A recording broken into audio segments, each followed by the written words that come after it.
January is National Cervical Cancer Screening Month, and joining us tonight is Dr. Scott Kamel, gynecological oncologist with Aurora Healthcare. We appreciate you coming in and joining us tonight, Doctor. Well, thanks for having me. Thank you. Now, cervical cancer, we hear about this a lot. How common is this in women?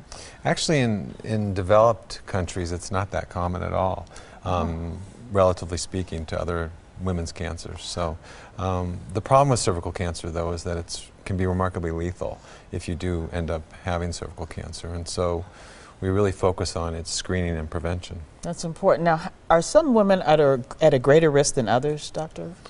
If you have any type of immunocompromised state, so if you suffer from some immune deficiency, you're definitely at higher risk for getting cervical cancer. And so those women need to be a little more prudent in regards to their screening and their surveillance from their physician. Yeah, and you always talk to your physician. Now, if a woman is concerned, how often should they be screened for the disease? Well, the screening really centers around the Pap test or the Pap smear, and that's pretty common language amongst women. And that's offered by a primary care physician or their gynecologist. Normally this is done about every 3 years and starts at the age of 21. Okay, so and if you've always never had an abnormal Pap test, I hear you don't have to get as many. Is that correct? Well, the screening after the age of 30 can change a little bit to every 5 years, depending on your history, your risk factors, and your results that you've had over the past 10 years. So one of probably the most interesting things about cervix cancer and screening is the HPV test, or the human papillomavirus, which is really the culprit behind the cause of cervix cancer. And so they can kind of add that test to the Pap test, and that makes the screening even better. And so they can move to every 5 years if you test negative for the virus. So it's become a lot more technologically advanced, that's for sure. And that all kind of happened over the last, say, 10, 15 years. So. Yeah, it has been recent. Now, if a woman is diagnosed, what are some of the first steps that she should take if she finds out she does have cervical cancer?